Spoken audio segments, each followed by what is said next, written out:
आज जो वीडियो का टॉपिक है वो थोड़ा डिफरेंट है। डिफरेंट इसलिए कि ये वीडियो एक क्यूरोसिटी की वजह से बनी। क्यूरोसिटी क्या है वो पूरा इस वीडियो में आगे हम डिटेल बताते हैं। घने लंबे सिल्की बाल किसे नहीं पसंद है, मुझे तो बहुत ही ज़्यादा पसंद है। और इत्तेफाक से बाल मेरे लंबे भी हैं, तो मुझे ये अपने बालों का ध्यान रखना बहुत ज़्यादा पसंद है, बालों की केयर करना बहुत ज़्यादा पसंद है। उन्हीं बालों की केयर में जब मैं शैम्पू सेलेक्ट करती हूँ तो थोड़ा सोचती हूँ कि कौन सा शैम्पू यूज़ करूँ। खैर, काफ़ी टाइम से मैं ये शैम्पू यूज़ कर रही हूँ। बाय द वे, ये वीडियो पूरी किसी की भी ब्रांडिंग नहीं है, ये वीडियो बिल्कुल भी पेड नहीं है। वेल, अभी इतने सब्सक्राइबर भी नहीं है कि वीडियो पेड होगी। खैर, वीडियो का मकसद सिर्फ आपको अवेयर करना है, क्योंकि कहीं ना कहीं बहुत लेट में जाके मैं भी अवेयर हुई हूँ। वेल, आगे डिस्कस करते हैं और वीडियो का मोटो समझ में आता जाएगा। हाँ, तो मैं ये शैम्पू यूज़ करती थी। मार्केट गई लेने के लिए, जब शैम्पू ख़त्म हो गया था उस टाइम पे ये नहीं मिला मुझे, ये मिला। खैर, ये भी मैं ले आई, मुझे अच्छा लगा क्योंकि इसमें विटामिन एच है। विटामिन एच जो होता है वो बायोटीन होता है। बायोटीन बालों के लिए बहुत ही ज़्यादा अच्छा होता है। सप्लीमेंट्स भी हमें कहा जाता है कि बायोटीन लिया जाए, जिससे बाल अच्छे होते हैं, ग्रोथ अच्छी होती है, थिक होते हैं बाल, सिल्की शाइनी होते हैं। सो विटामिन एच पढ़ के मैंने ये लिया। खैर, एक बहुत गंदी आदत है मेरी, पर बहुत अच्छी आदत इसे कहूँगी मैं, कि जब भी मैं कोई चीज़ नई लाती हूँ तो उसकी एक्सपायरी ज़रूर चेक करती हूँ, और इसके साथ ही उसमें जो केमिकल्स हैं उन्हें कैसे अप्लाई करना है, मतलब जो ये बैक में चीज़ें दी होती हैं ये ज़रूर पढ़ती हूँ अगर मैं फ्री हुई तो। अब इत्तेफाक से इस समय फ्री थी मैं, ये मुझे मिला, मैंने इसको अच्छे से पढ़ा। इसको पढ़ने के बाद मुझे ये लगा अच्छा, इसमें तो ये सारी चीज़ें हैं।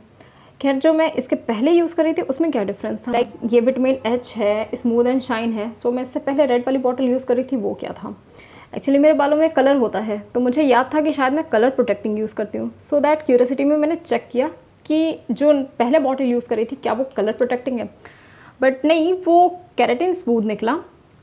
और जब मैंने इसके इंग्रेडिएंट्स पढ़े सो थोड़ा सा शॉकिंग था। शॉक ये था कि जो इंग्रेडिएंट इसमें हैं वो ही सेम इंग्रेडिएंट इसमें हैं। इन दोनों के केमिकल्स में कोई चेंज नहीं है। अराउंड 35 प्लस केमिकल इन दोनों में प्रेजेंट हैं और ऑलमोस्ट सेम। इसके साथ में जो केमिकल प्रेजेंट हैं उन्हें पढ़ना शुरू किया। सो जो मुझे पढ़ना जैसे ही शुरू किया, सबसे पहला केमिकल मिला sodium lauryl sulphate. By profession doctor हूँ, इसलिए ये तो जानती हूँ कि सोडियम लॉरेल सल्फेट हमारी बॉडी के लिए हार्मफुल केमिकल होता है, कैंसर कॉजिंग एजेंट होता है। इसके पहले भी मैंने एक वीडियो में आपको बताया था कि सोडियम लॉरेल सल्फेट अगर आपके टूथपेस्ट में प्रेजेंट है ये आपको एलर्जी करता है, और लेटर केस में मतलब अगर कंटिन्यू यूज़ के बाद में ये कैंसर कॉजिंग होता है। खैर, इन दोनों में मिला सोडियम लॉरेल सल्फेट। डिस्ट्रैक्शन हुआ कि अभी नया खरीद के लाई हूँ, और अब रिटर्न का भी कोई, इस वक्त कोविड के टाइम में कोई चीज़ आप रिटर्न भी नहीं कर सकते हो। ठीक है, आगे देखते हैं। अब नए शैम्पू की तलाश में आगे बढ़ी। अब जब नए शैम्पू की तलाश में आगे बढ़ी तो सबसे पहले ये था कि कोई ऐसा शैम्पू खोजा जिसमें सोडियम लॉरेल सल्फेट या किसी भी तरह का सल्फेट ना प्रेजेंट हो। खैर, जब आगे शैम्पू खोजना शुरू की तो मेरे घर में जितने शैम्पू अवेलेबल थे ना उन्हें लेके आई। उनमें एक एक करके सबको एनालाइज करते हैं और आपको बताते हैं। सो ये मिला मुझे लॉरियल का एक्सटेंशो। एक्सटेंशो जो है, ये वाला जो ब्लू बॉटल है, ये प्रो केराटिन और anti breakage and anti dryness है। ठीक, और जो एक्सटेंशो केयर है केराटिन रिपेयर, ये हमारा सल्फेट फ्री और पैराबेन फ्री है। ठीक है, अब इन दोनों का एनालाइज करते हैं। खैर, सबसे पहले इसको पढ़ते हैं केमिकल्स क्या हैं। अगेन जब इसको मैंने केमिकल्स पढ़ा, जो सबसे पहला केमिकल था वो डिस्ट्रैक्टिंग सोडियम लॉरेल सल्फेट, ये भी लिस्ट से बाहर। वेल, मैं इसका प्राइस भी आपको साथ में मेंशन करूँगी, 580 रुपीज़ इसका प्राइस है। ठीक, अब आया इसका ये सल्फेट फ्री, मुझे लगा शायद ये कुछ अच्छा होगा। अब सल्फेट फ्री में इसमें सोडियम लॉरेल सल्फेट तो नहीं मिला, बट एक नई चीज़ मिली, वो बताती हैं आपको। इसमें मिला मुझे डाई सोडियम लॉरेट सल्फोसक्सिनेट। कहते हैं एक ही थाली के दो चट्टे बट्टे हैं ये, कॉज तो दोनों ही कैंसर करते हैं, डिफरेंट फॉर्म में। खैर, ये था हमारा सल्फेट फ्री शैम्पू। इसकी जो प्राइस है वो है 800। जब भी हम बालों में केराटिन ट्रीटमेंट कराते हैं ना, या किसी भी तरह का केमिकल ट्रीटमेंट, तो हमें सजेस्ट किया जाता है सल्फेट फ्री शैम्पू यूज़ करने के लिए। जब मैंने भी अपने बालों में केराटिन कराया था, उस टाइम पे मुझे भी सल्फेट फ्री शैम्पू यूज़ करने को कहा गया था। केराटिन कितना दिन चलता है वो तो आप सबको पता है। साथ में ये भी कहा गया कि जब तक आप शैम्पू और कंडीशनर यूज़ करोगे लॉन्ग टर्म के लिए चलता रहेगा। वेल, आप जैसे मैं भी हूँ बालों के बारे में अच्छा ध्यान रखने वाली, विश्वास करने वाली, सो मैंने भी उनको ठीक है ऑर्डर किया कि जिस ब्रांड का आपने यूज़ किया है मेरे बालों में केराटिन का केमिकल, सेम मुझे शैम्पू, कंडीशनर और सिरम मंगा के दे दें। सो मुझे ये मिला वो हेयर का। ये भी अगेन सल्फेट फ्री और पैराबिन फ्री है। जो चीज़ इसमें लिखी है सेम चीज़ इसमें लिखी है। जब इंग्रेडिएंट्स की बात आई तो मैंने इसको भी उठा के इसका भी इंग्रेडिएंट्स देखा। इसमें भी सेम चीज़ मुझे मिली, डाई सोडियम लॉरेल सल्फोसक्सिनेट। सो इतना पैसा भी देने के बाद में, हाँ बाय द वे इसका रेट भी मैं आपको मेंशन करना चाहूँगी। इसका रेट 1690 है, 1690 इसका रेट है।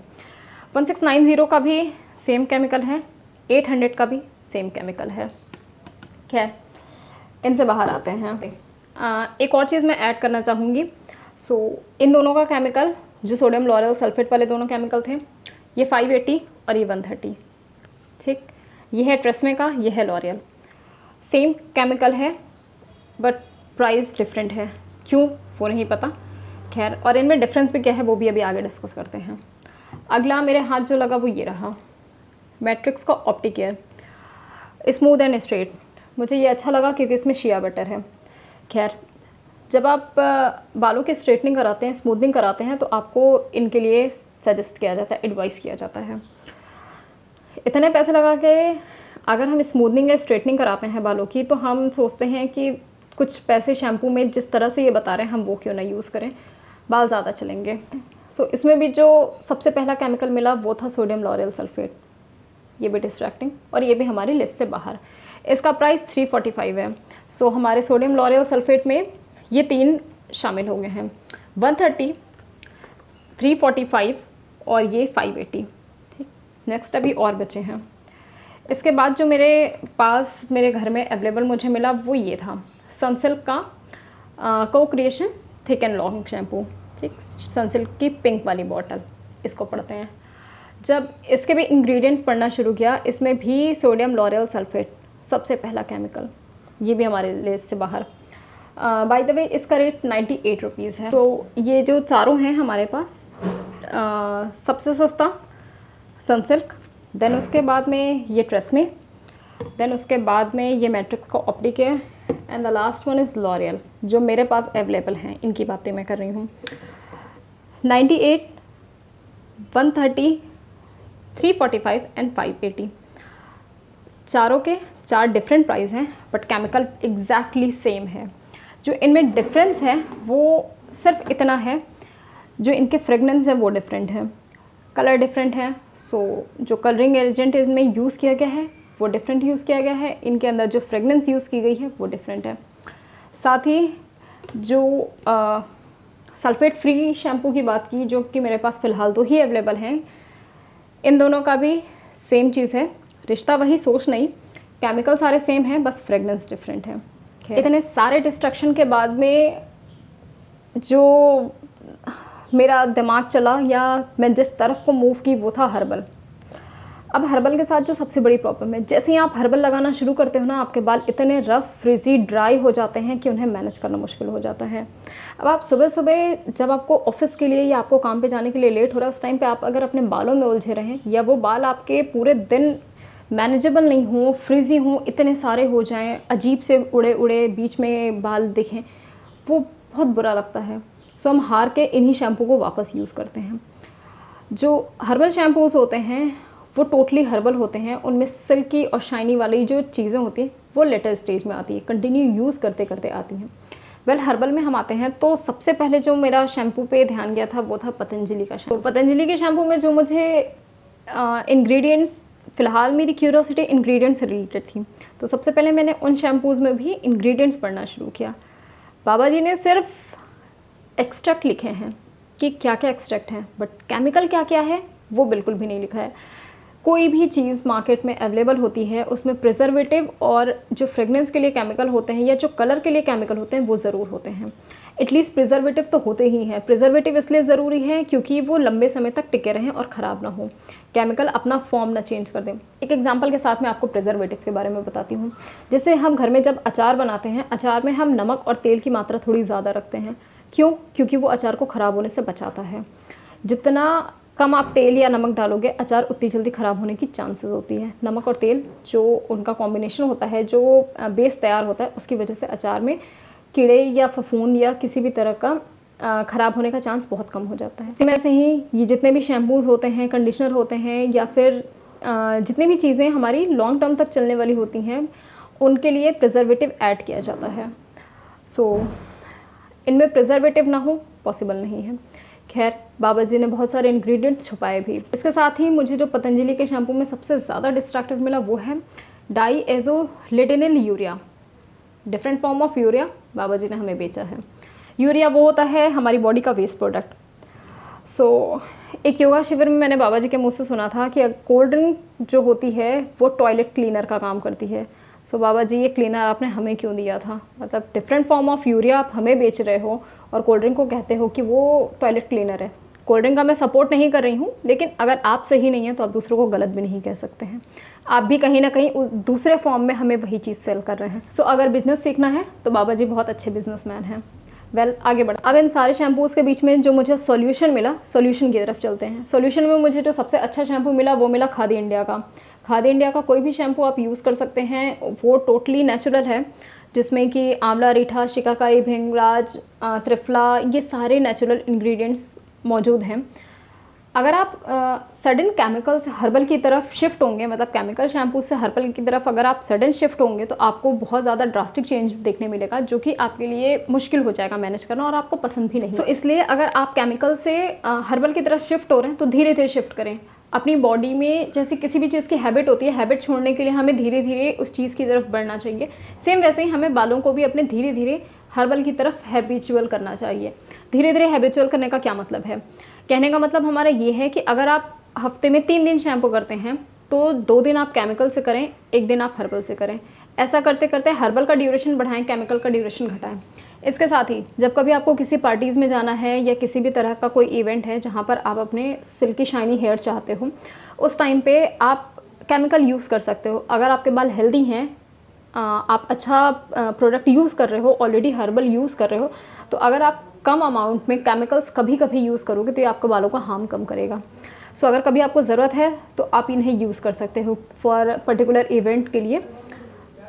ये यूज़ करना आपके लिए कम हार्मफुल होगा। इसके साथ ही जो और हर्बल शैम्पूज़ मैं आपको सजेस्ट करूँगी उसमें है गोली सोडा का हर्बल शैम्पू, हमिंथा का शैम्पू, महाग्रो का, अर्दी सोप का शैम्पू, जीवन रस का मुक्ति गोल्ड। ये वो सारे शैम्पू हैं जो टोटली केमिकल फ्री हैं और हर्बल बेस्ड है, लेकिन इनमें भी कहीं ना कहीं कुछ मात्रा में केमिकल ज़रूर हैं। केमिकल इसलिए ज़रूरी हैं इनमें प्रिजर्वेटिव के तौर पे। अगर प्रिजर्वेटिव के तौर पर एक लिमिट अमाउंट में केमिकल इनमें यूज़ किया जा रहा है, मगर ज़्यादा हर्बल यूज़ किया जा रहा है। जो इनका मुख्य इंग्रेडिएंट है, मतलब जो इनमें मेन इंग्रेडिएंट्स डाला गया है, वो आंवला, रीठा, शिकाकाई है। इसके साथ ही डिफरेंट टाइप के जो और हमारे हर्ब्स हैं उन्हें भी इनमें यूज़ किया गया है। सबसे ज़्यादा मैं यूज़ करती हूँ या मैं कोशिश करती हूँ यूज़ करने के लिए, वो है आप आंवला, रीठा, शिकाकाई तीनों का पाउडर बना के घर में रख लें। कभी कभी वीकली, मंथली, जब भी आपको टाइम हो उनसे एक बार वॉश ज़रूर करें। उनमें ज़्यादा झाग तो नहीं आता है, आप हर्बल शैम्पू में भी देखेंगे ज़्यादा झाग तो नहीं आएगा, बट आपके बाल काफ़ी अच्छे होंगे। लेकिन हाँ, इन हर्बल शैम्पूज़ को यूज़ करने के बाद में थोड़ी सी ड्राइनेस होगी। कोशिश करें कि बिफोर ऑयलिंग उसके बाद यूज़ करें, मतलब कुछ घंटे के लिए आप ऑयलिंग कर लें, उसके बाद में हर्बल शैम्पू यूज़ करें, कुछ हद तक आपको स्मूथनेस मिलेगी। इसके साथ ही जो ये डिफरेंट टाइप के आंवला, रीठा, शिकाकाई हैं, इनको अलग अलग तरह से मिला के आप हेयर मास्क की तरह भी यूज़ कर सकते हैं। पहले हेयर से रिलेटेड जो हमारी हेयर एंड केयर की बात हो रही है, उससे रिलेटेड ही हमारी पहली वीडियो है। आगे की सीरीज़ में अभी हेयर केयर में बहुत कुछ बचा हुआ है। जो हम इतने सारे पैसे फूकते हैं, बालों पे केमिकल करते हैं, उन्हें ठीक करने का भी कोई तरीका होना चाहिए। ठीक करने के जो तरीके हैं वो बहुत जल्दी आपसे शेयर करती रहूँगी कि इजी वे में आप कैसे अपने बालों को हेल्दी रख सकते हैं, अच्छा रख सकते हैं, अच्छी ग्रोथ कर सकते हैं। शेयर करती रहूँगी आपसे। अगर वीडियो अच्छी लग रही है वीडियो को लाइक करें, चैनल को सब्सक्राइब करें और साथ में कमेंट में बताएं कि इन हार्श केमिकल्स को यूज़ करने के बाद आपके बालों पे क्या इफेक्ट हुआ है। और अगर आपकी नॉलेज में कोई और ऐसा शैम्पू या कंडीशनर या फिर किसी भी तरह का सोप जो कि आप बालों के लिए यूज़ कर सकते हैं या कुछ अच्छा इंग्रेडिएंट्स है जो कि बालों के लिए हेल्दी है तो आप कमेंट बॉक्स में लिख सकते हैं।